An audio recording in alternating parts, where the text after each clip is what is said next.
This is Season 2 of Mobile Suit Breakdown, a podcast about Japanese sci-fi mega franchise Mobile Suit Gundam, for new fans, old fans, and not yet fans, where we watch, analyze, and review all 40 years of the iconic anime in the order it was made. We research its influences, examine its themes, and discuss how each piece of the Gundam canon fits within the changing context in Japan and the world, from 1979 to today.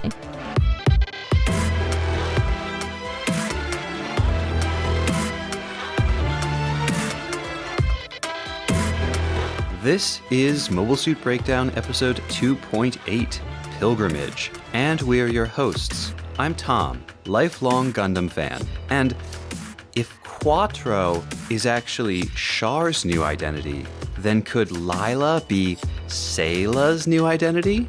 Lila, Sayla, they're both very strong, very blonde. Eh? And I'm Nina, and Tom, no. Bad Tom. Okay.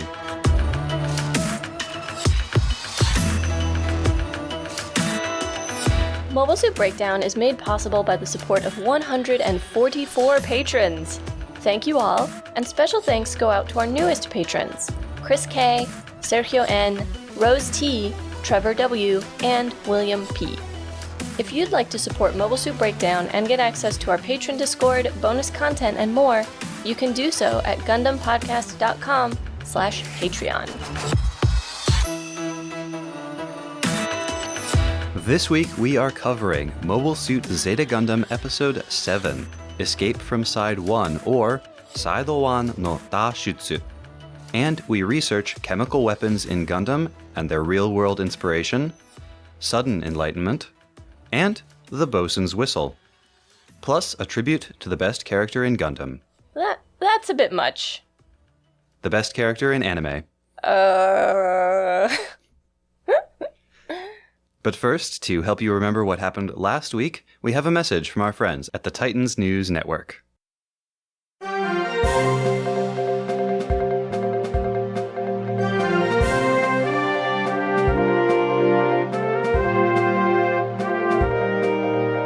Welcome back to TNN, the Titans News Network.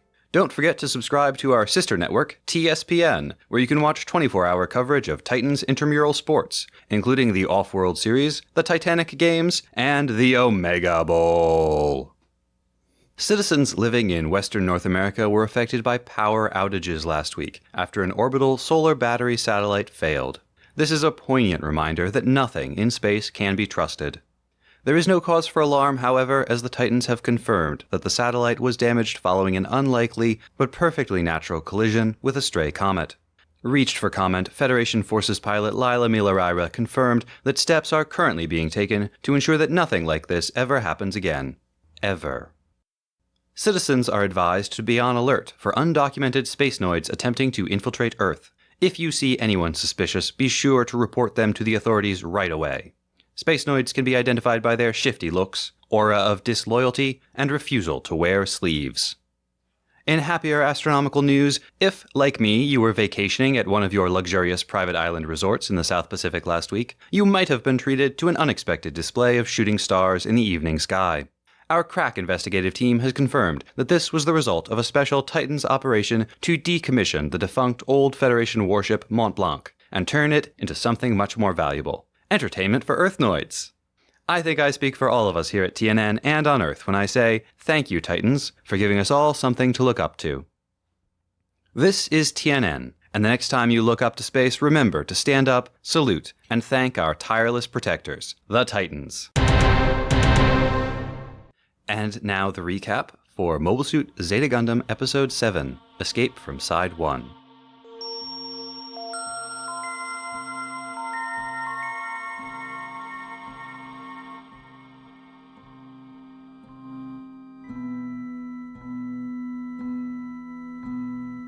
The Alexandria has lost half its complement of mobile suits, and Jared and his men are in disgrace. But Lila points out to Jamaican that the Argama is a deceptive enemy. It and its mobile suits appear amateurish at first, but are actually very skilled. She wonders if they could be new types, like the crew of the White Base, but Jamaican insists that there is no such thing. Blex and Beckoner want to officially make Camille a pilot. He's more than proven himself by now, and they want to see how much better he can be with more training. Camille is leery, feeling like some kind of new type experiment, though Blex insists that his main concern is giving Camille a role on the ship. Still, a soldier at Camille's age? It may be true that the White Base crew were around his age, but he would still like the time to think it over. Quattro adds his own pressure, but Camille is stubborn. What possible difference can his becoming a pilot make? They are interrupted by an announcement. The ship has entered the Side 4 district, and all crew are to put on normal suits and be on alert. Several crew members head to the outside of the ship to watch for any dangerous debris.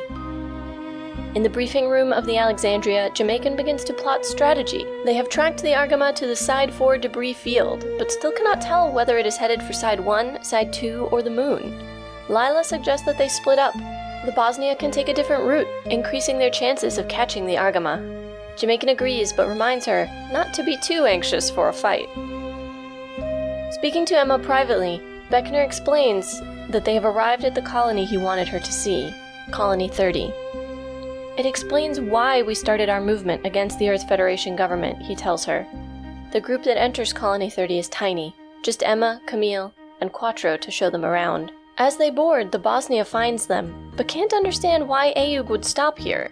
Could Ayug be using the dead and abandoned colony as a secret base? Lila decides to go in and gather more information before the Alexandria arrives. Entering through an industrial hatch, near where the poison gas canisters remain latched to the colony, Lila and her wingmen see no sign of Ayug activity, but decide to search more thoroughly before returning to the Bosnia. Colony 30 is a wasteland. Its mirrors frozen in place, dry dust whips through the air over cracked ground and lifeless trees. The people who died here died suddenly. They sit on park benches and in bars, slumped over cafe tables, prone on the sidewalk or in their schools, the dry conditions having turned them all into mummies. Some of these dry husks are blown across the landscape like leaves. The dead are too numerous to bury. How can anyone kill like this? Camille shouts. Because they are not killing with their own hands, and do not see the suffering they cause, is Quattro's quiet reply. Emma can only murmur her uncertain agreement as she takes in the horror of this place. She still can't understand why Basque would kill a whole colony full of people just for staging a few protests and demonstrations. Camille walks away from Emma and Quattro, exploring on his own. He is struck by the sight of a woman laid out on the sidewalk, holding her baby in her arms. He's crouched down next to them when Lila finds him. Before she can question him, they hear Quattro and Emma coming down the street, and Lila pulls Camille around a corner, her gun pressed to his cheek. While they look for Camille, Emma and Quattro continue their discussion. Emma still sees wiping out an entire colony as a gross overreaction, but Quattro tells her that Earthnoids are fundamentally afraid of Spacenoids. They believe that everyone living in space will become a new type, and that new types are some kind of psychic, that new types with their special powers will become a new ruling class. A furious Lila jumps out of her hiding place, still holding Camille at gunpoint. Basque would never kill so many people for only that reason. You are being deceived by the remnants of the Zabis. Don't you see that the Earth Federation is becoming the next Zabi clan? Quattro counters. Lila seems startled by this thought, and shoves Camille away so that she can run. Emma shoots as Lila retreats, but it's no use. They return to their ship and prepare to fight. After launching in the Mark II, Camille can sense right away which mobile suit is piloted by Lila, and the two of them chase each other around the colony. Lila is shocked to discover that the pilot she's fighting is the kid she caught on Colony 30, and realizes he must be a new type. Lila is determined that a pilot of her skill and experience won't lose to some kid, even if he is a new type, but the Mark II ducks behind part of the colony, and Lila completely loses sight of it. In fact, Camille has hidden the Mark II in a depression on the outside of the colony and lies waiting for Lila to come into view. With unnaturally good timing, he fires his beam rifle, sending Lila's Garibaldi bouncing and careening off the outside of the colony. The Mark II darts in, the two mobile suits grapple, neither with clear advantage, until Lila goes to draw the Garibaldi's beam saber. Camille pushes her away and fires the beam rifle directly at the Garibaldi's cockpit.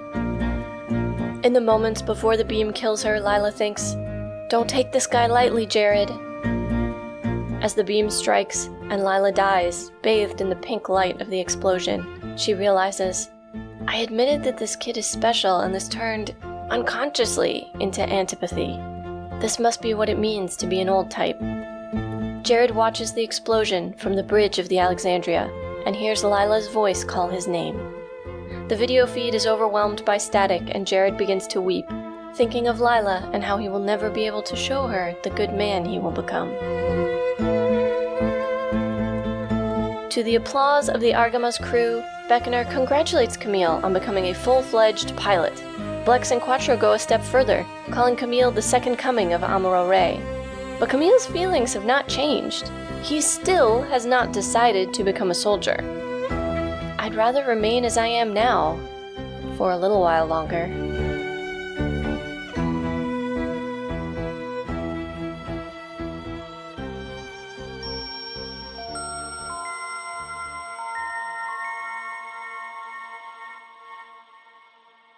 Lila! They had to take the person I like the most. She's so cool, and now she's gone. Would you say that she is your favorite character across all the Gundam that you've seen so far? That's a tall order. It also just makes me uncomfortable because she is a Fetty in Zeta, right? Like, She's on the side of the baddies to the extent that any side can be called the baddies. She's not a Titan. Except maybe she is now, because she's got the patch and she seems to have been, at least on a temporary basis, enrolled into the Titans. I just love how imperious she is with Jared. Her confidence, her whole attitude of, "Well, I know better than you, and you're a naive young boy, but you've got potential, kid. You might someday be a fine man." And the way she, zooms in on his face right before she leaves. She's like, "Aw, cute little puppy dog. You're just so useless." This episode goes a long way through Lila towards humanizing Jared. You kind of feel bad for him at the end of this. She has 2 conversations with him, and the first one, he comes to her room. He's so demanding. Every time he comes to talk to her, it's like, "Why? Explain it to me." He wants to know why she defended him to Jamaican. And she's like, "You weren't listening to me. I didn't defend you. I didn't say anything about you. I was talking about what a tough enemy we're fighting."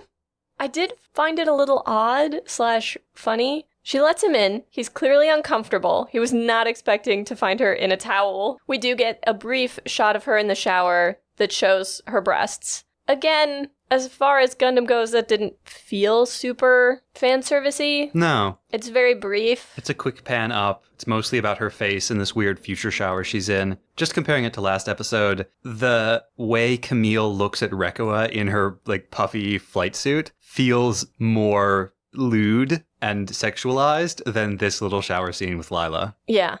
So Jared comes in, he realizes the state that she's in, is uncomfortable. He starts to leave. She blocks the door. She clearly thinks his discomfort is funny. Yeah. But then at one point while they're talking, he looks over at her and she's like, "Don't you dare look at me."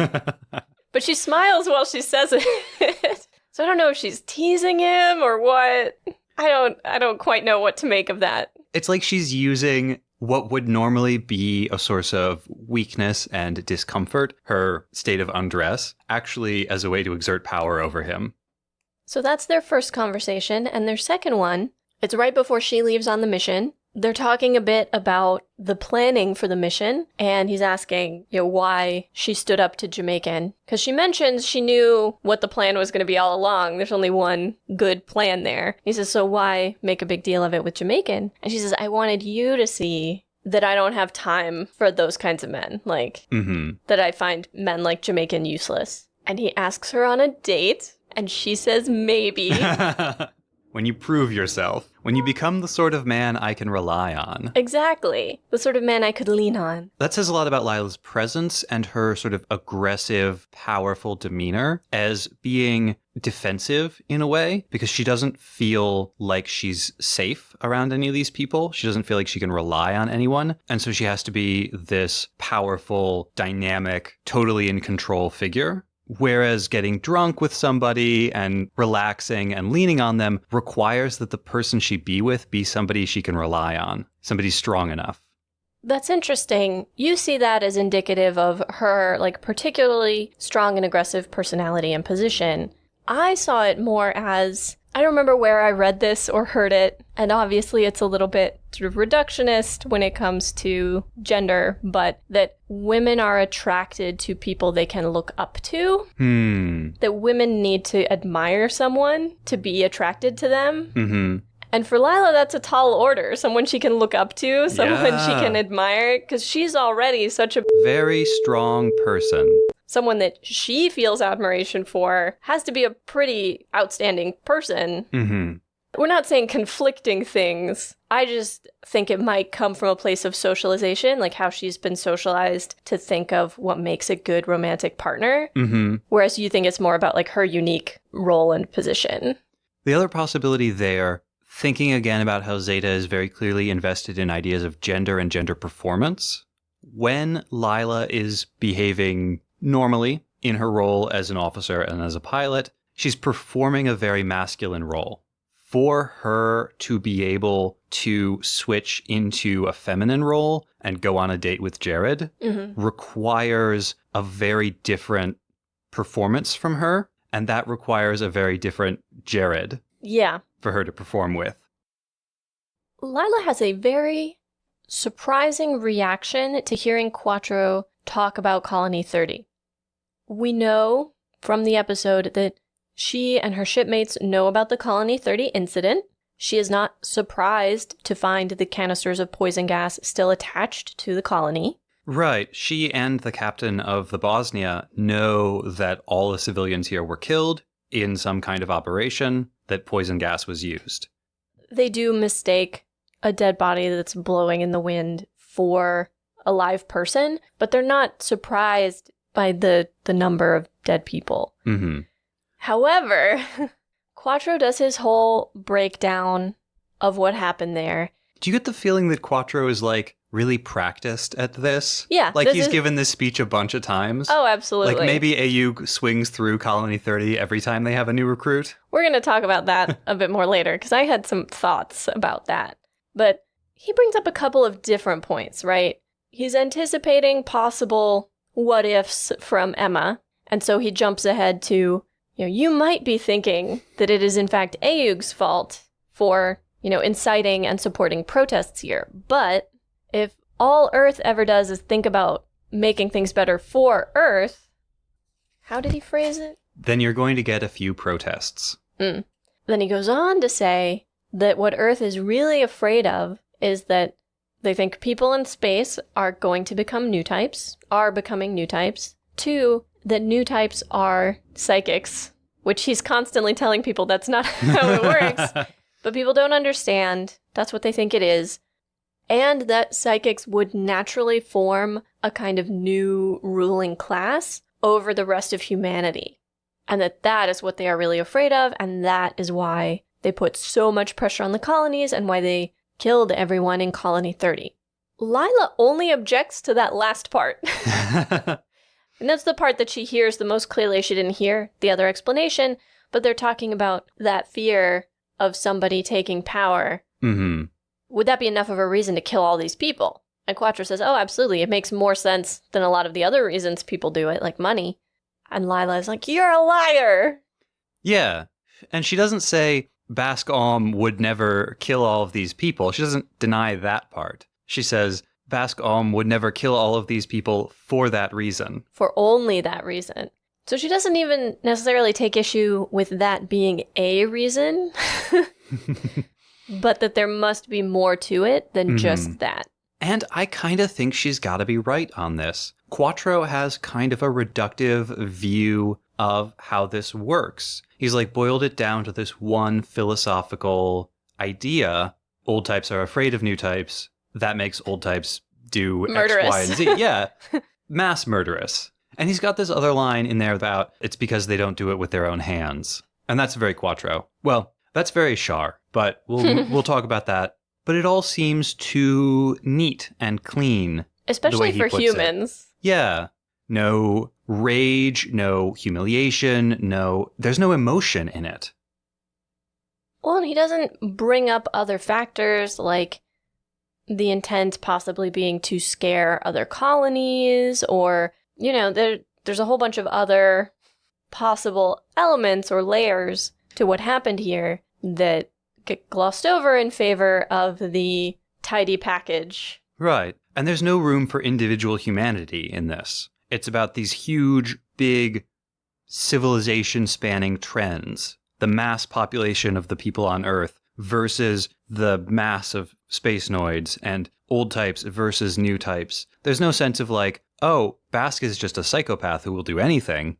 There's no sense of like, some of those titans are amoral bullies who feel no compunctions about killing civilians or maybe even take pleasure in it. It's all about these big tidal forces. At the end of this episode, I found myself with a really difficult question about Lila, which is she a new type? Because up until this episode, I thought she was. And then during the episode, you feel like she's not? Yeah. What about at the very end? I don't know. Yeah? I don't know. Because, so here's the thing. In all the lead up, we see her fight incredibly well in space. She's fast. She seems to anticipate where attacks are going to be and be gone before they can get there. We see various pilots we respect, like Quattro, notice this about her. That's the kind of piloting skill we've only ever seen from new types before. Mm-hmm. Everything that she tells Jared to do sounds like new type stuff. All the stuff about like projecting your mind into space and feeling the intent of your enemies. She was certainly thinking, or at least teaching Jared to think in a very new type kind of way. Yeah, just everything about that feels like new type stuff. We get that very humorous moment where she brings up new types in her briefing with Jamaican, and he's like, new types are made up. No such thing as new types. New types are just imaginary beings created by media hype. Fake news types. But she clearly believes that they're real. Yep. That they exist. I'm pretty sure Jamaican does too. They're just that the party line is that they don't exist because they're trying not to create a panic or a perception that maybe the other side has an advantage against them. Yeah, I mean, why else would he get so angry and then storm out and refuse to entertain any further questions? Well, and why else would he have told Bask, like, we might need to relax some of the criteria for joining the Titans if we want to fight these space noids? And this whole thing about this one mobile suit, the one that Quattro is in, for some reason it seems to affect other mobile suits nearby. Yeah. Yeah. So she clearly has some sense of what a new type is and believes them to be real. But then she has her whole series of emotions and reactions when she dies. She's fighting Camille. He manages to set a trap for her, basically, and it's successful. When the attack comes, but before it hits her, she thinks to herself, or not to herself, Jared, look out for this kid. There's something unusual about him. Mm-hmm. Then when the attack hits her, she realizes, oh, the moment I acknowledged that there was something unusual or special or different about this kid we're fighting, I began to feel antipathy toward him. I began to feel antagonism toward him. That's what it means to be an old type. And then she dies. And Jared, off in the Alexandria, hears her voice say, Jared. Jared. Yeah. She calls herself an old type, and then she does some long-distance telepathic communication. Maybe. Maybe it's just a metaphor. Maybe he just hears her voice in his head when he realizes that she's died. And he is a wreck. He freaks out. But before we talk about Jared freaking out, Lila here challenges us to think about what actually is a new type. Because we don't really know what a new type is. We've been told that they're not just espers. And we've seen new type powers range from some sort of psychic communication to maybe being able to anticipate the future. Some people seemed to imply that Char could do that a little bit, to almost like remote viewing, because when Amuro was guiding the people of the White Base out of the ruins of a Bawaku, he seemed to be able to see not just where everybody was, but where they needed to go in order to get places. And the orphans do that for him when he is escaping. Right. So there's some psychic power. There's some espering going on there. But is there more to it than that? I mean, Lila seems to take the position that if being an old type means automatically rejecting new things, perhaps being a new type is the opposite of that, and being a new type is being receptive to new people, new things, to new ways of being. You could almost call it ultimate receptiveness. Part of the thing is awareness. Mm-hmm. I feel like the one way that you can sum up all the various new type powers is a heightened sense of awareness of everything around you. Receiving communications from other new types, that feels like something slightly beyond awareness. Also, awareness feels more active. Receptiveness is more passive. And this is what she tells Jared in a prior episode. You know, it's not just what you do. You can't simply be strong and fast and good. You also have to be receptive to what the other people around you are doing and thinking and feeling. So perhaps she's wrong when she says that she must be an old type. Or perhaps in that moment of death when she recognizes her own antipathy to Camille, in recognizing it, she's able to move past it, transcend it, and become a new type immediately after she's identified herself as an old type. Because then she sends that last call to Jared, and he receives it, assuming that that actually is a thing that happened and not mere trickery of the show. And as you said earlier, he is a wreck. He's sobbing, and screaming, and jamming at every control he can get his hands on. The video feed cuts out. It's unclear to me whether he is trying to attack Camille or just get the video feed back, or what. He probably doesn't even know what he's trying to do. And then we cut immediately from Jared in that state of total distress and grief. We cut immediately to the whole crew of the Argama congratulating Camille on his successful first kill. So they're not actually congratulating him on that. They are congratulating him on joining their crew because they assume that when he went out there and did the mission, that's what he was doing. That he was accepting his position as a pilot with Ayug. Because, Blex says to him explicitly, "You're a full pilot now." And everyone's like, "Woo, hooray!" Right, but would he have been made a full pilot if he had not successfully completed his first mission of defeating Lila in battle? I don't think the mission was kill Lila. You think it was? I mean, the mission, they sent him out wanting to test him, right? To test his potential. He showed what he could do. And this is Camille's first kill after 7 episodes. This is the battle in which he gets his first kills, but he actually kills another pilot who gets between him and Lila at one point. I don't think he killed that guy. I think he just blew the head off of the Galbaldi. I guess it's not explicit, but I thought, watching the episode, that he had done sufficient damage to that mobile suit. And maybe he did. Certainly he took that mobile suit out of the fight. Did you get the feeling that Jamaican was hanging Lila out to dry there at the end? Not particularly. Really? Okay. After the way she stood up to him in that first scene, and then again during the briefing, when she takes her ship and goes off, kind of undermining Jamaican's whole plan and his authority, it really felt like at the end there, they could have sent reinforcements. Jared is on the bridge saying, like, "Come on, send me out, send somebody out, send Lila help." And Jamaican is like, "No, we'll wait for Ayug to use up more of their resources. And this will teach you a lesson, Jared."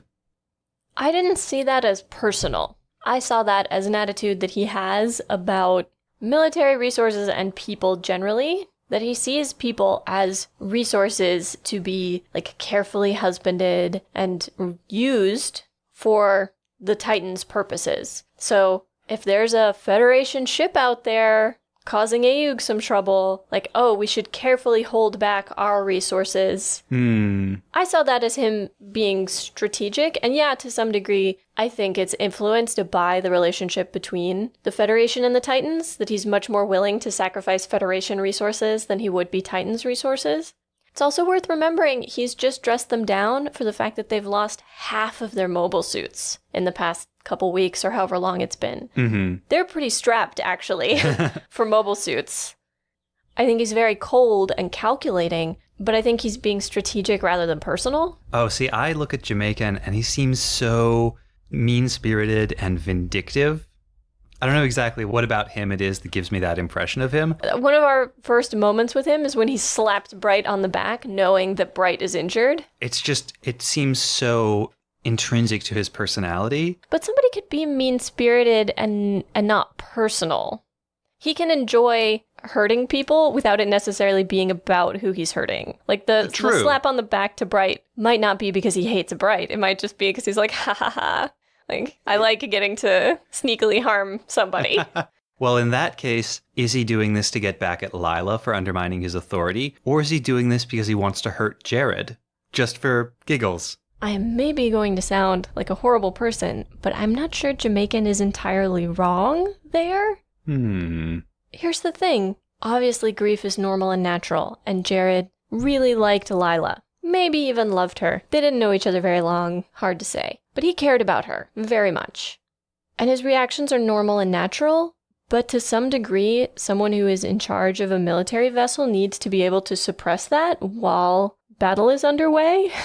He starts freaking out, and his reaction is, Lila is hurt or dead, and we need to do something, somebody do something. You know, he's frantic, but that's not logical. That's not strategic. He has lost sight of what their purpose is.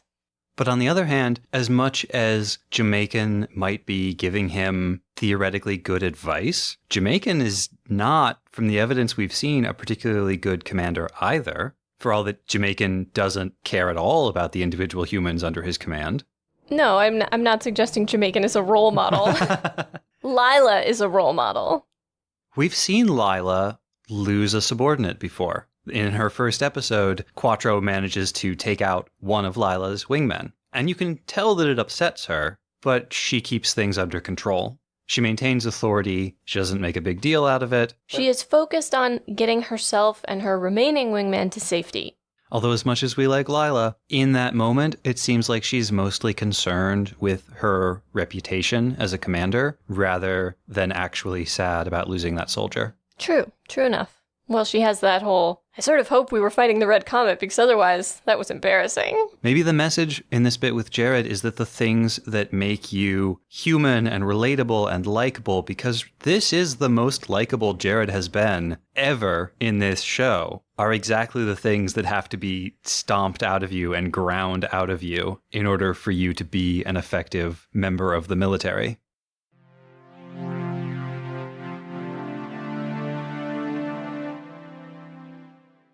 Speaking of grinding and stomping all of the soft, squishy human bits out of you to make you a more effective member of the military, Quattro's Colony 30 field trip. I think we should actually step back even further and look at Colony 30 as itself. It's the setting for most of the episode. It's almost a character in the episode. Why is it still here? As opposed to having been broken down, destroyed, something.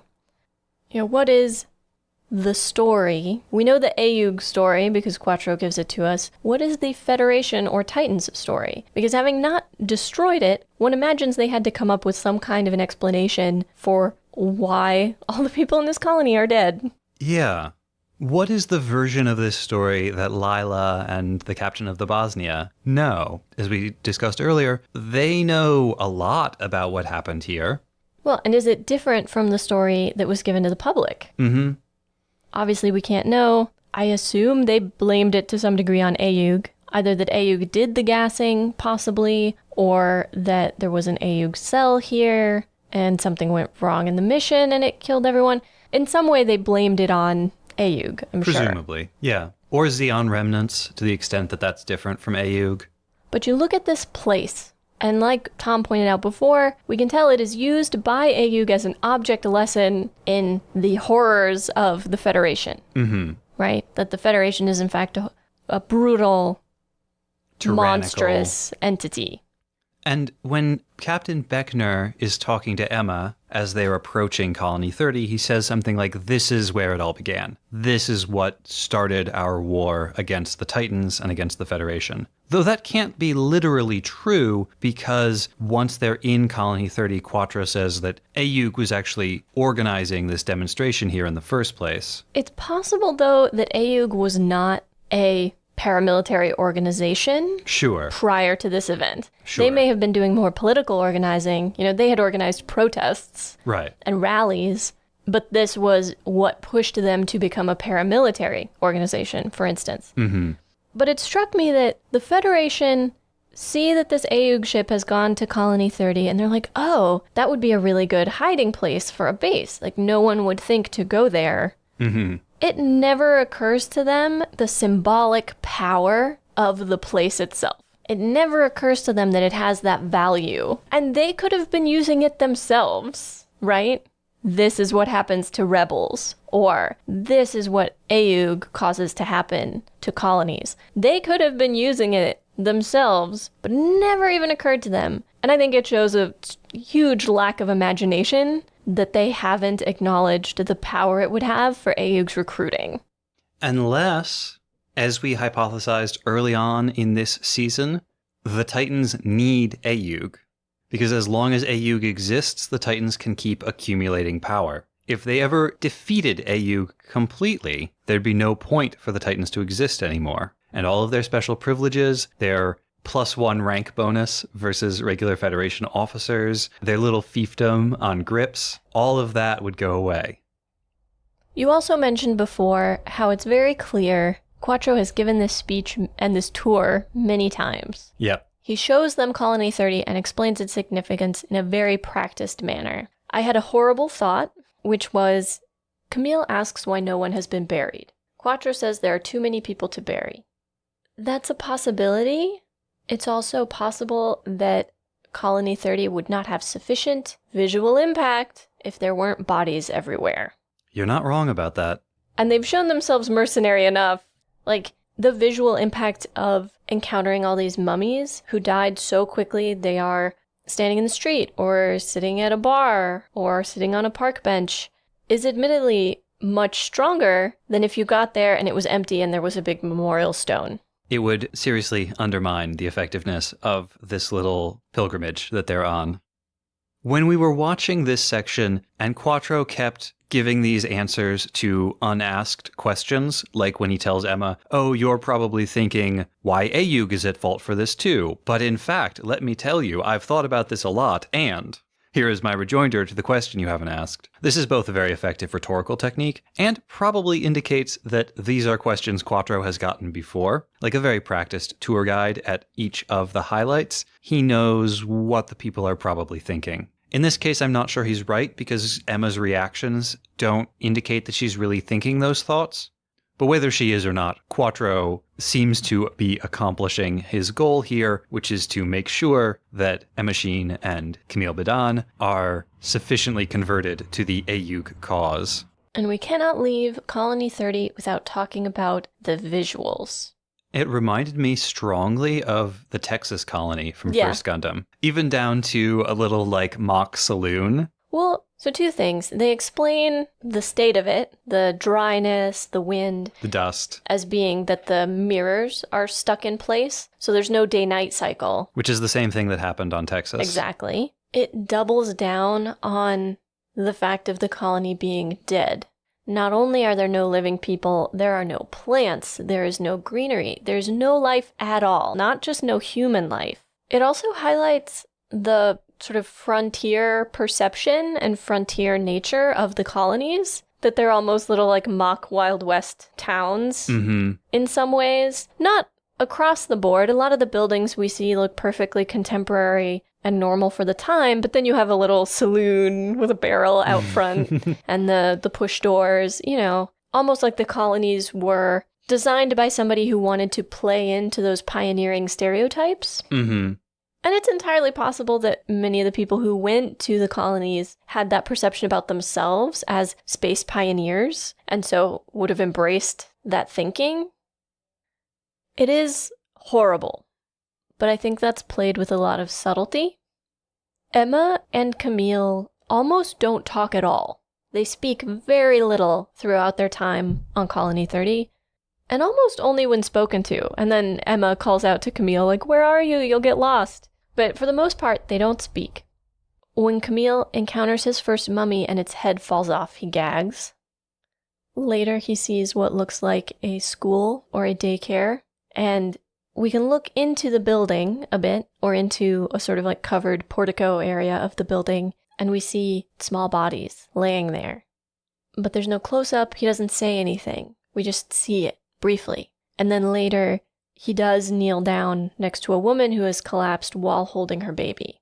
And the focus is on the baby, not on the woman holding them. Mm-hmm. And Camille reaches down and sort of lays a hand on the mummy. Well, he rearranges the arm of the mother mummy so that it's holding the baby mummy a little bit closer. And it's so sad and so awful, but without saying a word. Mm-hmm. And even Quattro doesn't address that more sort of intimate horror of it. He's talking about all this big picture stuff. He's not trying to make them identify with all these individual people. Is that intentional on Quattro's part, or is it more that he doesn't really care about the individual people? I don't know. When it comes to Quattro, I'm really not sure. I think rhetorically it's better. I think if he tried too hard to incite that compassion and that empathy, it would feel false. Mm-hmm. Like it's better just to let the people see and feel it. And then finally, we have the additional horror of these people who have died being rendered objects, basically, being rendered obstacles and hazards as they get blown around in the wind because they're dried out and much lighter, and it's very windy, and there's something skin crawly about seeing that. You know, something flies at Camille's head, and we're like Lila, oh, look out! And you realize it's a person. Mm-hmm. Camille does seem very preoccupied here with childhood, with children, with little children's relationship with their parents. Well, can't necessarily extrapolate this out, but I'm going to anyway. Camille makes the point about his parents that they made choices that made their lives the way that they were, that they chose. But kids don't get to choose in a way that shapes the world around them. And so for all the horror of Colony 30, is he thinking to himself, well, but these adults made a decision. They didn't know that the consequences were going to be what they were, but they chose. These kids didn't choose. I thought of it more in terms of his just being fixated on these childhoods that have been arrested. Camille is still alive, but like them, his childhood was also stolen from him. He didn't have the kind of childhood he wanted. He didn't have the normal life that he wanted.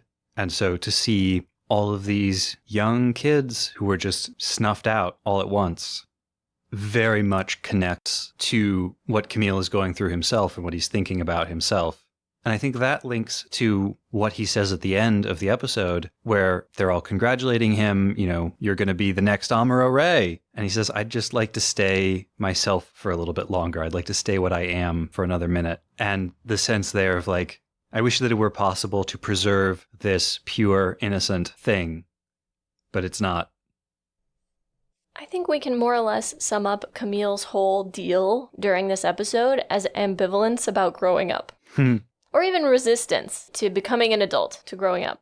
Because they talk to him at the very beginning of the episode about making him a full pilot. And they point out, you know, we have more pilots than we have mobile suits right now. We wouldn't need you all the time, but we could start incorporating you into the life of the ship. Because he is very separate. Mm-hmm. He doesn't have duties. He doesn't have a role.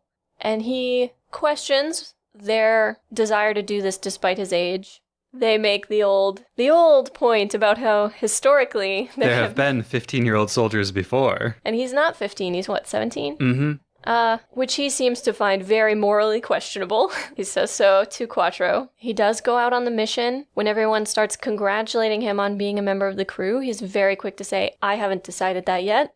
He's flirting with adulthood, right? Like, every time he's stolen the Mark II and hopped into it, he's sneakily stealing adulthood for a moment and then rejecting it. I'm not a pilot, I just sometimes pilot it. What did he think was going to happen when he ran away with Ayug? Like, did he think he was going to be able to live on a ship and not be a soldier? Did he think he was just going to change identities and go live on another colony? Like, it's not clear that he thought about what the repercussions of his actions would be. Mm-hmm. And it contributes to his isolation and his loneliness. As long as he's not a part of the crew and not contributing to life aboard the ship, he's not just not part of the team, he's also a burden. Well, he's the only child aboard the Argama. Unlike the White Base, where everyone was a child and therefore everyone was an adult altogether, Camille's the only one aboard the Argama who enjoys the privilege of deciding whether or not he is a member of the crew, deciding whether or not he's going to be an adult and accept all of the responsibilities that come with that, or try to preserve the innocence of childhood a little bit longer. And Emma, watching his resistance, thinks to herself, he senses something that I don't. Mm-hmm. She's not much older than him, is she? No, I don't think she is. She certainly gives the impression of being the next youngest after Camille. But also of maturity. She has crossed that threshold. She is an adult in a way that Camille is not, at least not all the time. I read something interesting recently, and I can link in the show notes, but someone was wondering about the popularity of Marvel movies in Japan, and why are they not the runaway hits that they are in the United States? And there was this whole discussion about who are your heroes? Because in Japanese media, heroes are usually kids. In a lot of Western media, heroes are adults. Characters are in a hurry to become adults because they associate adulthood with freedom. In Japan, childhood is associated with freedom. And so your heroes are young people. And we feel that here. Adulthood is responsibility. And duty, and having to answer to other people. Adulthood is all the things that you need to do. And it does seem that Camille knows he can't put it off forever, but he wants to put it off for now. And at the end, the whole crew of the Argama is gathered around to congratulate him, and maybe they're congratulating him on his promotion, incorporation into the crew, maybe they're congratulating him on his successful mission, or on getting his first kill as a mobile suit pilot. However you look at that scene, it feels like a coming-of-age moment. Everyone is saying, congratulations, welcome, you're one of us now, you're a member of the crew, you're a member of Ayug, you're an adult, you're a real pilot. The Gundam Mark II, which is your adult body, your adult power, is yours now all the time. It's your privilege and it's your responsibility. And Camille tries to reject it again. And he says, you can't force that on me. That's a thing I get to decide when I'm ready, and I'm not yet. But he may not be right about that. It may not be a thing he gets to choose. Just like no part of his life has really been up to his choice so far. It also harkens back a bit to Quattro's philosophical conversation about how you know what to do. Because he says, well, just do what you feel is right. If what you're doing feels right, it probably is. But once Camille is a member of the crew, he's subject to orders. Up until now, he's been doing what he feels is right, which is a lot of jumping into the Mark II when people don't want him to. He gives up some of the freedom to act on his own feelings and impulses once he becomes a member of a crew. Theoretically. He could still do that, but he'd be subject to discipline. Why he has not been subject to discipline up until now, I don't know. At one point he is like, I thought you were going to throw me in the brig. Perhaps they're being extra nice because they're trying to entice him onto their side and they'd be stricter later. Hard to say. But one imagines he would have considerably less freedom once he accepts being a crew member. And it's also clear that they don't want him, Camille, as a crew member. They want him, actually Amuro Ray Part 2, as a crew member. Because they keep saying this. They keep saying, you could be the next Amuro Ray. When Camille is talking to Quattro, Camille is sort of talking about why he should join Ayug. And Quattro says, well, we can't find Amuro. We need an Amuro. We can't find him. You're here. Camille kind of sounds like Amuro. You could be our guy. I get why that would upset Camille, or at least give him pause, but let's be real. No one is irreplaceable. When any of us get hired for any sort of job, it's not because they need us specifically and we are the best and greatest and they must have us to do that job. No, they need someone to do the job. And they're going to get the person with the closest skills to the description or the best skills for the job. But it's not about you. We're all cogs, man. Remember that MSB is a 2-cog operation. You're pretty irreplaceable here.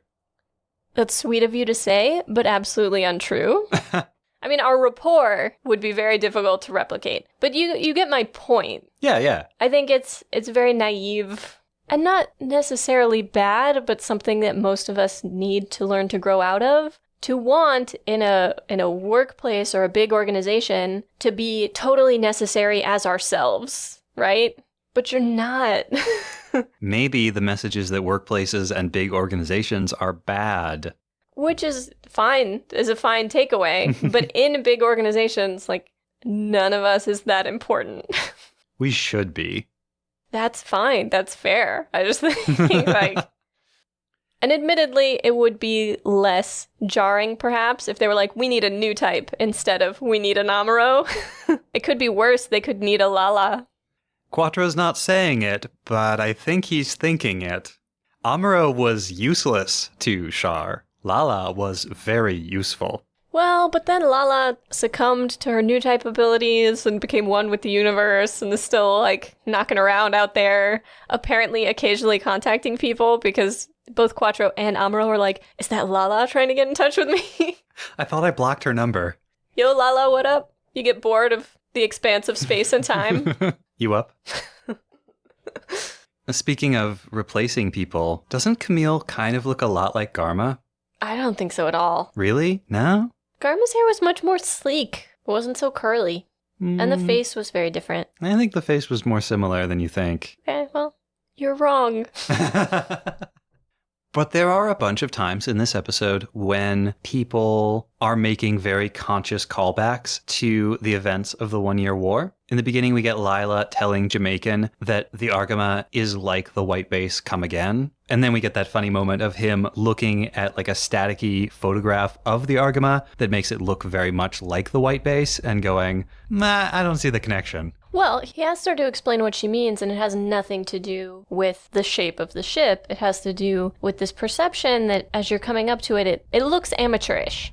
It doesn't present itself with traditional defenses. It doesn't present itself like a traditional ship. But then you come up to it and you find, actually, it defends itself very well. Same thing with Camille piloting the Mark II. You get this impression of amateurishness, which is fair. He doesn't really know what he's doing. He's done this half a dozen times. But there's a lot of raw ability behind that that makes up for some of that rough presentation. And we know that the white base was like that because Matilda and other higher placed people in the Federation talked about, oh, amateurs come up with the best ideas. Right. Like, they didn't give the white base any training because they wanted to see what the white base would come up with on their own without that background. And then later in the episode, Quattro has just explained his theory for why the Earthnoids committed this atrocity. And Lila says, you're wrong, you're being deceived by zombie propaganda. And Quattro says, don't you see that the Federation are the new zombies? And Lila says, no, you're the zombie. And Quattro says, am not, you're the zombie. So everybody is still obsessed with the events and the philosophies and the import of the 1 Year War. And everyone is sort of trying to fight it all over again and redefine what it was all about and what it really meant. And it's, I think, worth remembering that to some degree, Quattro blames the post-war recovery on Earth for part of what's created the rift between Earthnoids and Spacenoids.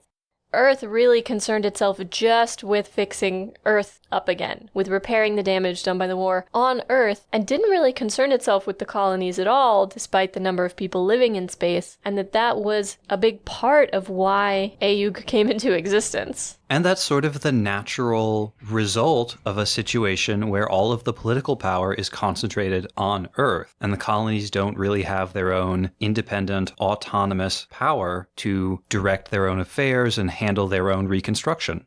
Fun, weird sci-fi moment. When the Argama enters that debris field, they use human spotters. They send a bunch of people out to, like, spacewalk outside the ship and look for asteroids and bits of debris that need to be dodged. They don't do it with sensors. They don't do it with cameras. Actual human people. That's pretty cool. Well, so, why? Minovsky particles? Maybe.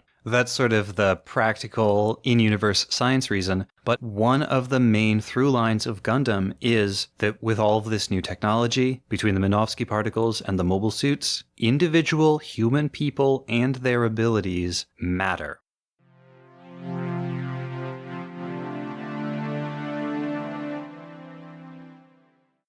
This felt like an episode that tried to do a lot with facial expressions and very little with spoken dialogue.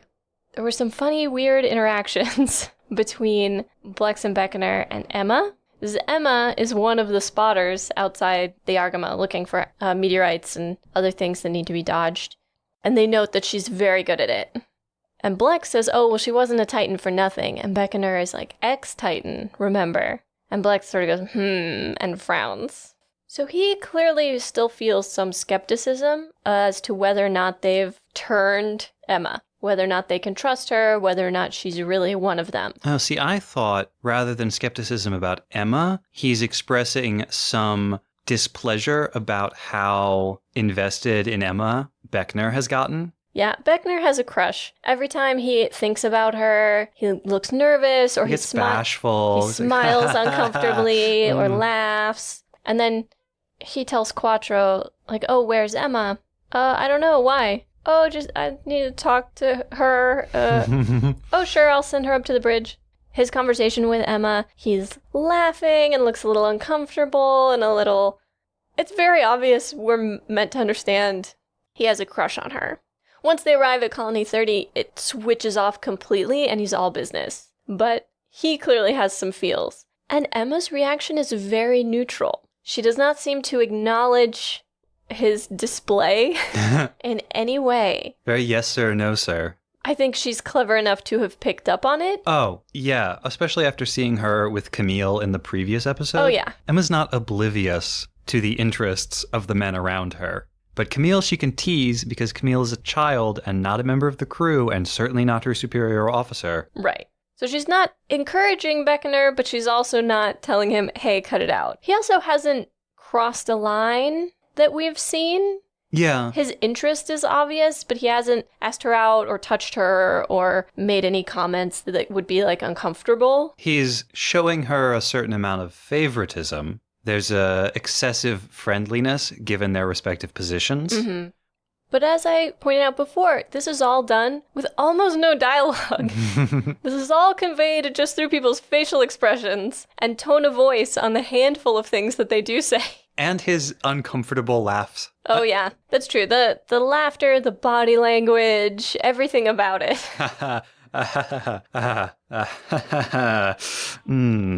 Lieutenant.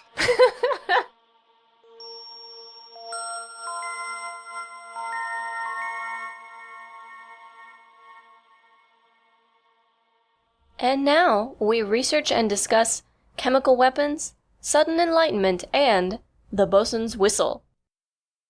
If you see a reference to a poison gas attack in a modern anime, or really to any terrorist attack on a population center, especially a demilitarized one, I can pretty much guarantee you that it is a reference to the devastating Tokyo subway attacks, the worst terrorist attack on Japanese soil, and by most measures the worst attack against Japan since the end of World War II.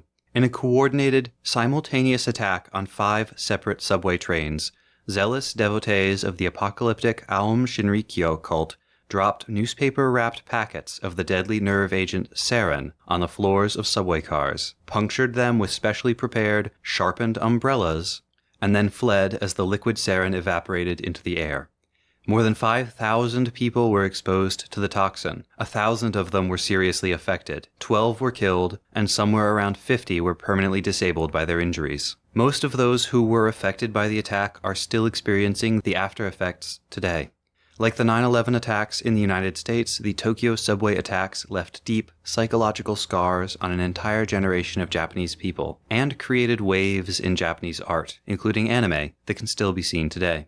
At some point, we will definitely need to talk about Aum Shinrikyo and its leader, who convinced his followers that he had awakened his own psychic powers and was going to lead them into a utopian future made up of those who had developed psychic powers after an apocalyptic Third World War burned away all the shadowy elites who were using their influence to keep the world from changing. And who does that sound like? But the Tokyo subway attacks happened in 1995, a decade after Zeta Gundam. So why the focus on poison gas now? We should start with the little bit of information that we can glean from Zeta itself about the gas in question. It's called G3 gas, or sometimes GG gas. We can see that it acts very quickly, but that it doesn't do much damage to the bodies of the people it kills. The mummies of Colony 30 are the way they are because of the colony's uncontrolled climate, not because of the gas. We also know that the gas became inert at some point after it was used. Otherwise, the AUG field trips here would be a good deal more hazardous, and they'd have to keep their helmets closed. I know that there are some additional details revealed in later Gundam shows, but that is spoiler territory, and we're not going to go there. Rest assured, though, that I am aware of them. There are no important contradictions with what I am going to say, and you do not need to at me about that one scene in that one show. Now, the history of chemical warfare is long, tragic, pretty gross, and thankfully mostly irrelevant to Zeta, so I'm just going to give you some brief highlights. Lowlights? Lights. We know that toxic smoke was used in China as far back as 1000 BCE, and we have archaeological evidence of Sasanian Persians using gas weapons to kill Roman soldiers in the 3rd century CE. Wow. Native Taino warriors used a chemical weapon based on spicy peppers against Spanish conquistadors in the 1400s. Leonardo da Vinci designed a chemical asphyxiant around the same time. But what we think of as a modern chemical weapon, which is to say an artillery shell or a bomb that releases a gas capable of killing mass numbers of people, was first proposed in the 1800s in Britain during the Crimean War, and in the United States shortly afterward during the Civil War. Fortunately, these proposals were rejected, in the British case because chemical weapons were judged to be a bad way of conducting warfare, and in the American case because the Army Chief of Ordnance at the time was famously opposed to new ideas. This is the same guy who rejected repeating rifles. Oh my god. Because he thought they would make the soldiers fire in an undisciplined fashion. Huh. In 1899, all of the major powers of the world, save one, agreed to a ban on chemical weapons called the Hague Declaration Concerning Asphyxiating Gases. That one dissenting vote was the United States, represented by Navy officer and strategist Alfred Thayer Mahan. That guy! This is his second appearance on MSB, and you can learn more about him in episode 1.24, Making Amends. Why did we talk about him before? He's the one who thought that submarine warfare wasn't going to be a big deal and that raiding your enemy's naval shipping wasn't important, that you should just try to fight the enemy fleet in one big engagement. Yeah. Old school strategist that a whole bunch of people studied and then turned out to be very wrong. At least for modern warfare. In 1907, the 1899 Hague Declaration was expanded and reiterated as the Hague Convention on Land Warfare, which again banned chemical weapons. And again, all of the great powers agreed to it. And then World War I happened, and everyone promptly started gassing each other. At first, they were cute about it. They used tear gas and said that that didn't count as a poisonous weapon under the terms of the convention. Or they used a gas projector and said that didn't count because the treaty only banned firing gas-filled shells. But soon these games were abandoned, and effectively unrestricted chemical warfare began, with each side trying to outmatch the other for awfulness. This reached its apex with mustard gas, a truly monstrous weapon that just ruins bodies and kills slowly, painfully, and horribly. And that is all I'm going to say about how mustard gas functions. World War II saw dramatically less use of chemical weapons, and the reason for that seems to have been mostly a case of mutually assured destruction. Every major combatant believed that every other major combatant was sitting on massive secret stockpiles of chemical weapons, ready to deploy them in retaliation the moment somebody else broke the seal. This fear was particularly felt on the Axis side, because, as we've talked about many times before, both Germany and Japan had dramatically less access to petroleum, and thus less access to ethylene, which is necessary for the production of mustard gas. But what Germany did have was a newly developed type of chemical weapon, and here we find the link to Gundam, because in the 1930s and early 1940s, Germany developed the first nerve agents. These were designated the G series. Tabun was GA, sarin was GB, chlorosarin was GC, soman was GD, ethylsarin was GE, and cyclosarin was GF. Gundam's GG or G3 gas might then be a hypothetical future next entry in the G series of nerve agents. And in terms of their characteristics, the G series are basically a perfect match for the gas as I described it earlier. They kill quickly, but they leave the body superficially intact, and they are non-persistent, meaning that they cease to be lethal relatively quickly once they have been released. Sarin in particular is colorless and odorless, which would explain why the people of Colony 30 died without any warning. Now, when I say that chemical weapons were mostly not used by great powers against each other after World War I, this is both true and misleading, because they were used extensively in conflicts where one side had them and the other lacked the means to retaliate in kind. Mussolini's Italy used chemical weapons in Libya and Ethiopia. Spain and France used them against rebels in Spanish Morocco. The British used them against the Red Army in Russia. The Soviets used them to thwart a peasant uprising and in their invasions of China and Afghanistan. And the Nazis used them in the Holocaust. And in the 1960s, Egypt used them in Yemen. But perhaps foremost in Tomino's mind, Japan used chemical weapons on a massive scale against the Chinese before and during World War II. In fact, if you look at pictures from that invasion, you will see Japanese soldiers wearing gas masks and helmets that, when taken together, make them look suspiciously like Zaku's. And then came the 1980s. We've mentioned before that the 1980s brought a renewed tension into the Cold War, and one of the consequences of that was a U.S. decision to restart its chemical weapons development programs, ending a decade-long moratorium. But more significantly for the world, and for Gundam, in late 1980, Saddam Hussein's Iraq launched a full-scale invasion of Iran. The Iraqi leadership expected this to be a swift and total victory. After all, the post-revolutionary Iranian government was newly established and isolated in the international community.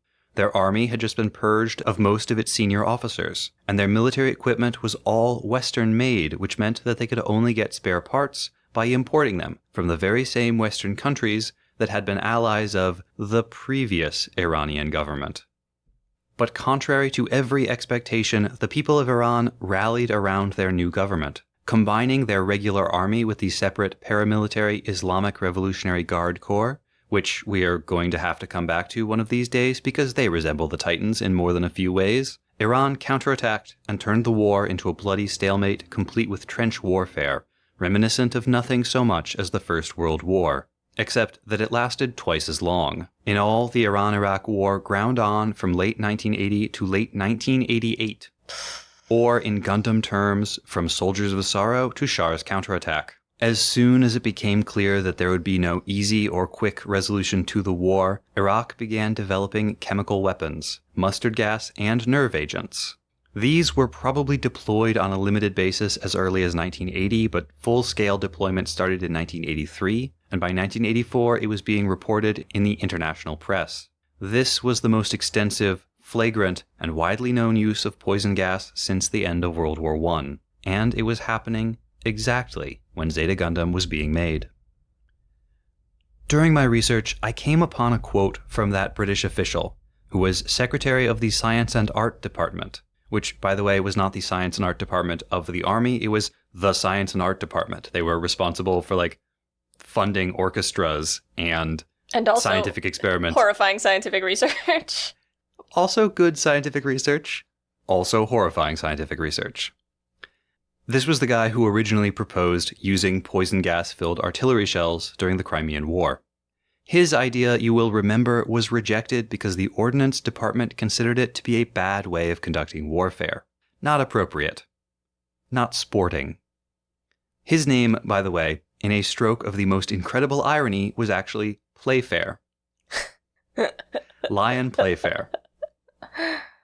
In response to the rejection of his idea, he said something that reminded me a lot of Tem Ray, designer of the Gundam, back at the very beginning of Mobile Suit Gundam.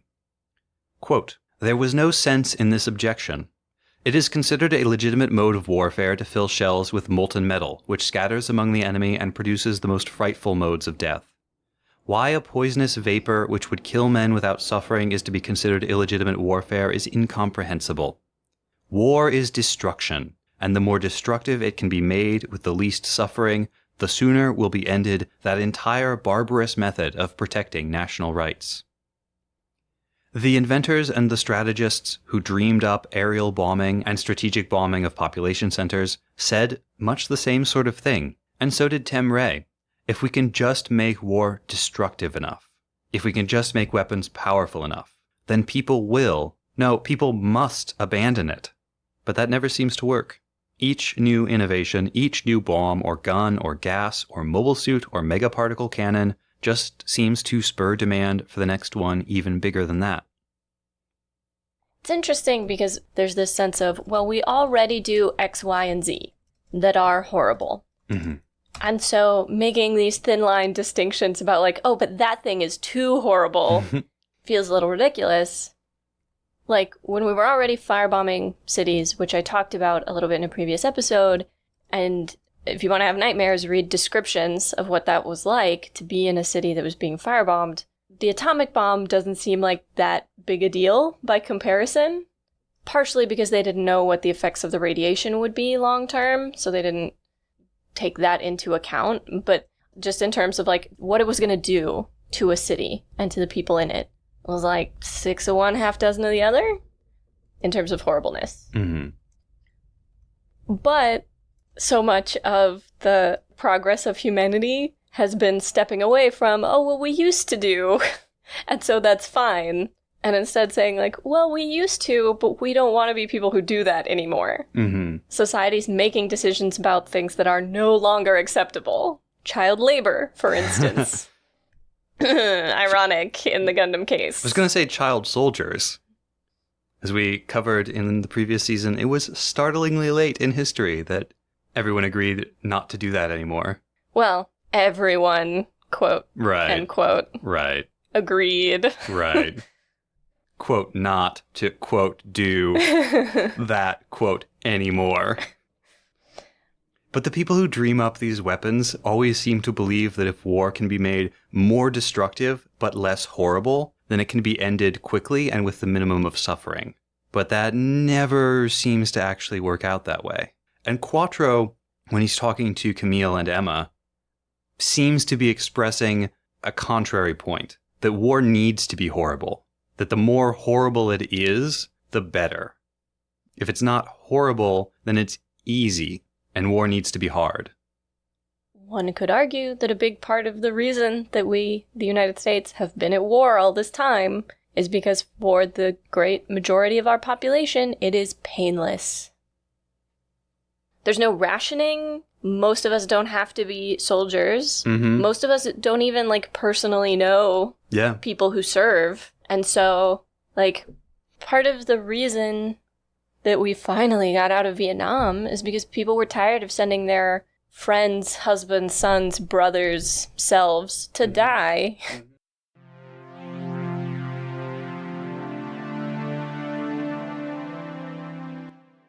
Let's talk about something less depressing. At the moment of Lila's death. Now I'm depressed again. I was really excited to do that after you were like, let's talk about something less depressing. You monster. At the moment of Lila's death, she is washed out by a bright light and has a sudden realization about herself and the universe. Namely, that being an old type means having antipathy for people who are different from you, people who are special. Tom mentioned that the combination of the way the scene is animated, her lines, and the voice acting, as well as the substance of her realization, made him think of sudden, moment-of-death enlightenment. As a concept, it sounded familiar to both of us, but only in the vaguest sense, so it was time to do some digging.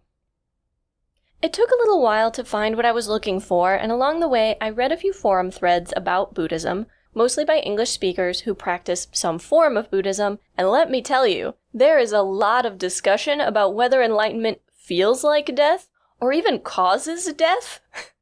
Do you die immediately upon achieving enlightenment is a question I saw come up more than once. I think if they were ready for enlightenment, they would not ask that question. You are probably right, but I think it's natural to be curious. In English, the concept of sudden enlightenment is called subitism, from the French phrase illumination subite, which means sudden awakening. I apologize for my pronunciation. And we use a French term because of the famous French sinologist, an academic studying China, Paul de Mieville. His 1947 book, Mirror of the Mind, was widely read in the United States and addresses subitism versus gradualism. Essentially, depending on the particular branch of Buddhism and the historical time period, there have been conflicting ideas about enlightenment, or bodhi, that it was achieved through practice over time and by gradual accretion of insight, or that it was instantaneous, sudden, and direct. By many interpretations, these two were not mutually exclusive. Sometimes one followed the other, or each pertained to different kinds of knowledge or realization. I saw some where they said you needed to have a sudden insight first, and then you started the gradual process from there, things like that. The meaning of enlightenment is not explicitly defined in early Buddhist texts. To quote one scholar of Middle Indo-Aryan language, K.R. Norman, "It is not at all clear what gaining bodhi means. We are accustomed to the translation enlightenment for bodhi, but this is misleading. It is not clear what the Buddha was awakened to, or at what particular point the awakening came." Huh. More precise definitions of enlightenment or liberating insight developed over time. The Subitist versus Gradualist split first appeared in China in the 5th century as part of Chan Buddhism, and Subitism made its way to Japan when the Rinzai sect of Zen Buddhism took root in the 12th century. There's some indication that the idea of sudden enlightenment was being put forth by other Buddhists in Japan before that time, but that's when it became part of a mainstream Buddhist sect. So the idea of sudden enlightenment or insight would have been familiar to our writing team. We should probably do deeper research on Zen Buddhism at some point, because it had widespread influence on arts and culture in Japan. But for now, we'll just focus on the enlightenment piece.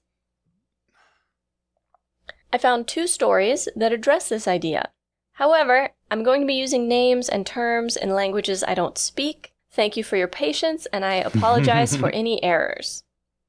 First, we have Longnu, Dragon Girl, the daughter of the Dragon King of the East Sea. She appears in the Lotus Sutra and in several folk tales. In the Lotus Sutra, she is described thusly. "There is the daughter of the Naga King Sagara, who is only 8 years old. She is wise, her faculties are sharp, and she well knows all the faculties and deeds of sentient beings. She has attained the power of recollection. She preserves all the profound secret treasures of the Buddhas, enters deep in meditation, and is well capable of discerning all dharmas. She instantly produced the thought of enlightenment, and has attained the stage of non-retrogression.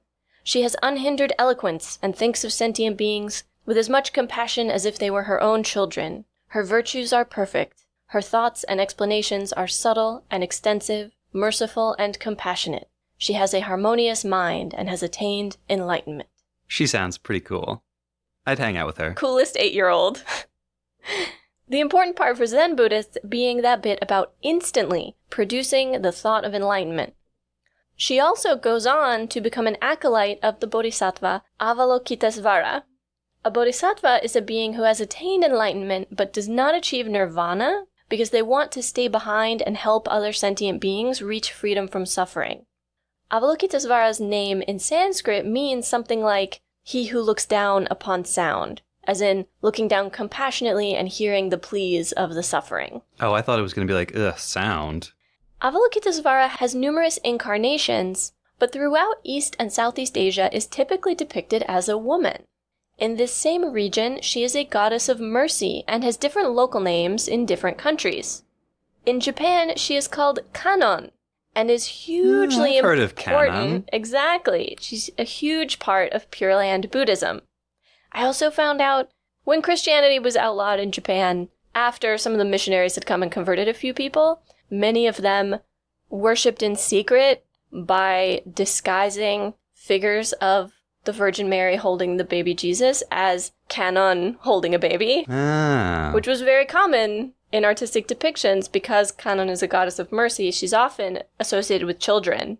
So that was a neat little tidbit. The second story actually comes from Hinduism instead of Buddhism, but Hinduism also has a cycle of death and rebirth, and freedom from this cycle is called moksha. Moksha can also refer to freedom from ignorance through self-realization, self-actualization, and self-knowledge. Bhagavan Sri Ramana Maharshi was an Indian sage who decided to pursue a religious life after what he called a death experience at age 16. In recounting the story, he said that he was sitting alone when suddenly and completely out of the blue it occurred to him, "I shall be dead. I am dying." I mean, same though. He goes on to say, "There was no reason for feeling like that. It did not occur to me whether fear was proper or not. The thought of asking for the elders or the doctors did not come. What is dying? How to escape it? This alone was the problem. There were no other thoughts. Dying means the legs become stiff, lips become taut, eyes close, breath stops. So it came into experience due to the intensity of feeling. To me too, the legs became stiff, lips became taut, eyes closed, and breath stopped. But with consciousness not lost, everything was being sensed clearly. The activity of the sense organs having gone, the inward-turned perception became available. Even if this body dies, the I, consciousness, will not go. When the body is burnt and turned to ashes in the cremation ground, I will not become extinct, because I am not the body. Now the body is inert, insentient. I, on the other hand, am sentient. Therefore, death is to the inert body. I am the indestructible, conscious entity. When the body gives up its activities, and the activities of the senses are not there, the knowledge that is obtained is not born of the senses. The thing that is there after death is the eternal, real entity. In this way, in one moment, new knowledge accrued to me." Although he describes these thoughts and happenings in a sequence, he reiterated at the end of the story that the experience was completely spontaneous. When asked how long it took, people wanted to know precisely how many minutes this spontaneous knowledge took. He spoke of time as irrelevant. The moment existed outside of time. We kind of get that feeling in the Lila death scene, don't we? She has this whole realization and she talks through it for the sake of the show, but that takes way longer than it would actually take for that beam to strike the cockpit and disintegrate her. Yeah. Yeah, that description really struck me because Lila has her moment after the deadly attack on her mobile suit, mid-explosion, in fractions of a second. Yeah, neither of these stories precisely fit Lila's example, but they speak to the sudden moment of enlightenment or realization, and, to some degree, that association between the moment of enlightenment and death.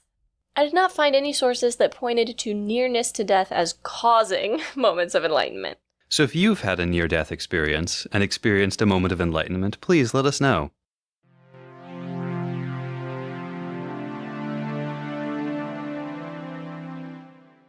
While Camille and Quattro are talking, they are interrupted by Torres, playing a whistle over the ship's intercom.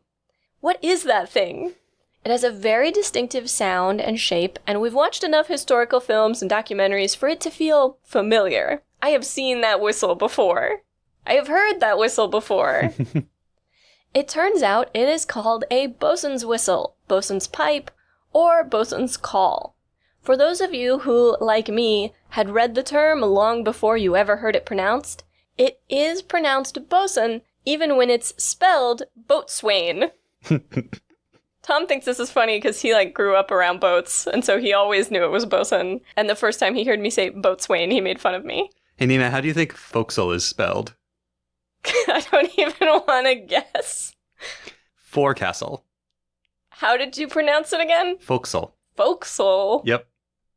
Boats are stupid. So this is a special kind of whistle used to pass commands when the noise of the sea, the weather, or even just the activity aboard the ship would make hearing voice commands difficult or impossible. And it has been in use since the 13th century. The pitch of the note played is dependent on the hand position around the whistle, from an open hand, lowest pitch, to a tightly closed fist, highest pitch. Some examples of its use include piping aboard a flag rank officer or important guest who is boarding the ship, all hands on deck, word to be passed, which is a command for silence with additional orders to follow, pipe down, which is a dismissal of all crew not currently on watch, and, I just realized, must be where we get the phrase, pipe down, from. And carry on, which dismisses the crew to return to their duties. It was also used for haul. Since the crews of warships weren't allowed to sing work songs, the bosun or a bosun's mate would pipe a low tone for ready and a high tone for pull, alternating the two to keep the crew in rhythm. The specific patterns are likely to be the same or very similar in Japanese and American navies, as both modeled themselves on the British Navy. We tried to identify what call Torres is doing here, but we aren't sure. It's also possible that despite wanting to include this bit of naval trivia, they didn't choose a specific call to play. What do we have a recording of? They're sitting in the studio. Like, what recordings do we have access to? Do you think they had a bosun's whistle? They might have. I assume the studio has a couple recordings of one, rather than them having, like, a physical one. But it's possible one of them did if they were into boats, or had been in the Navy, or had a dad or uncle who had been in the Navy. Mm-hmm. I wouldn't be surprised to learn that, a Foley studio just had a massive library of weird instruments. The other thing about the bosun's call, the whistle, is it was used as a mark of rank. So, you could tell what ranks a person on a ship might be by whether or not they were wearing one. The quartermaster wears one, the bosun wears one, the bosun's mate. There's a few people, but only those people wear it.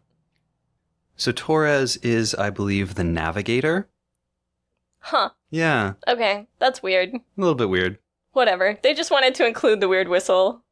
I mean, maybe the rules have changed in the question mark number of years between now and the Universal Century.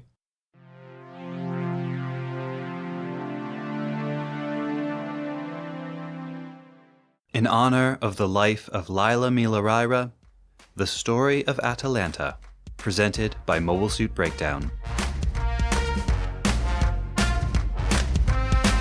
Atalanta, fleet of foot.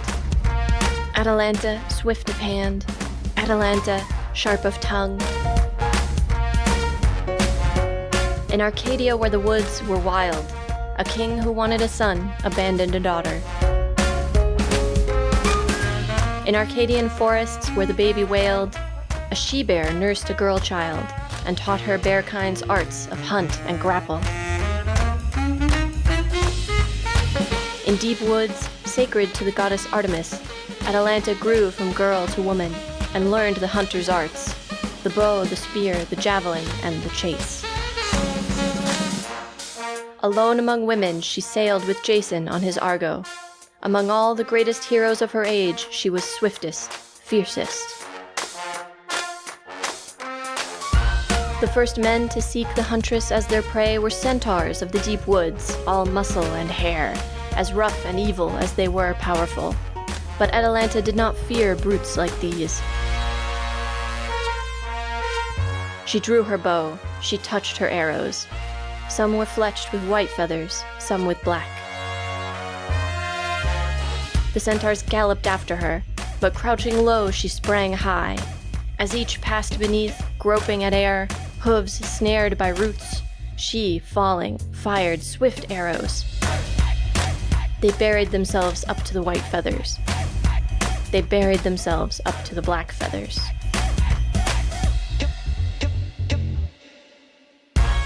When her name was famous throughout the world, she returned to Arcadia where she had been born, to her father's kingdom to claim her inheritance. Now hero and princess both, suitors came from every part of Greece to win her hand. In the days before Helen, there was no more desired bride than the virgin huntress, the she-bear of Arcadia. Atalanta looked upon the men who sought to woo her and found not one fine man among them. So she set them a test of their mettle. Behold it now, a racetrack, and 2 barefoot runners at one end. A javelin with a silver ring tied round its point to mark the finish line. One suitor at a time, Atalanta brought them there to race. By solemn oath, the first suitor to beat her to the finish would win her to be his bride. But when Atalanta won, and she always won, she snatched up the javelin and swift feet still flying, leapt, turned, and hurled the deadly barb at her pursuer, killing them as once she had killed the centaurs. The number of suitors dwindled. For weeks and then for months, no one came to Arcadia to wager their life in the hope of marriage, and still she waited for one fine man who could match her.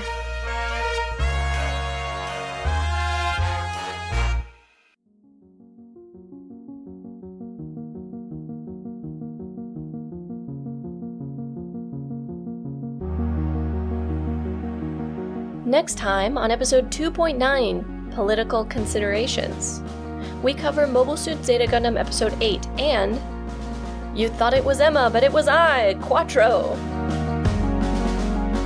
Is Char aboard the Argama? I didn't say that. If I said that, I'd be wrong. A secret board of shadowy figures. Hello, Haro. Great Zeon's ghost. McDaniel, you know, the famous burger chain. And my name is Jared Mesa. You killed my Lila. Prepare to die. You will see the tears of time. Remember to do all of the podcast things. Subscribe and review Mobile Suit Breakdown wherever you get your podcasts. Then pledge your undying devotion to Mobile Suit Breakdown on Patreon, where you can find great bonus content, get access to the MSB Discord, get exclusive MSB merchandise, and, support the podcast. You can also follow @Gundam Podcast on Twitter and Instagram, and like us at facebook.com/Gundam Podcast for all kinds of extra content. And you should always check out our website, GundamPodcast.com, for all of our episodes, show notes, watch list, wish list, some other lists, and more.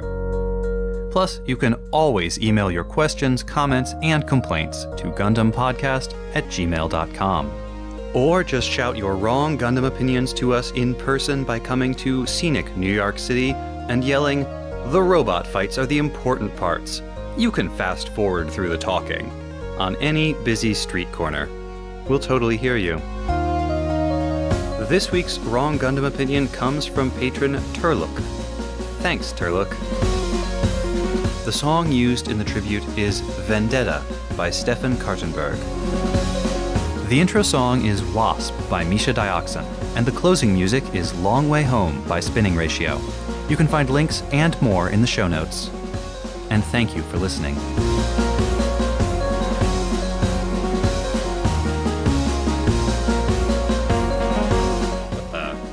Do I have music playing in the background? Where did that come from? Where did that come from? Did her boyfriend accidentally poison himself with what he thought was her perfume? Yep. I thought that was gonna happen. Is he dead now? Yep. That's my brand. Is it? Because you seem uncomfortable. Yeah, but I'm uncomfortable, but it's not like I don't want to be here. That's a problem for future Mobile Suit Breakdown. Yep. For present Mobile Suit Breakdown, we have an episode to record. We do. It's true. We've done half an hour before we got... I'm going to cut this in over you saying... Apologies. That's just a hard one to bleep, because if I bleep the whole thing, it sounds like you're saying something else. Like, it doesn't sound like you're saying she's such a... It sounds like you might be saying she's such a... Anybody who argues with you about that is wrong. Like, you have said an unimpeachably true statement. Yeah, like... It is pronounced bosun, even when it is... It is pronounced... Shut up, dog! It is pronounced a bos. Shut up, you dog! It's almost like it can hear us and it's mad. Yeah, everyone knows. It probably can hear us. Their hearing is really good. The dog out there is probably like, your Gundam opinions are. Give me a podcast.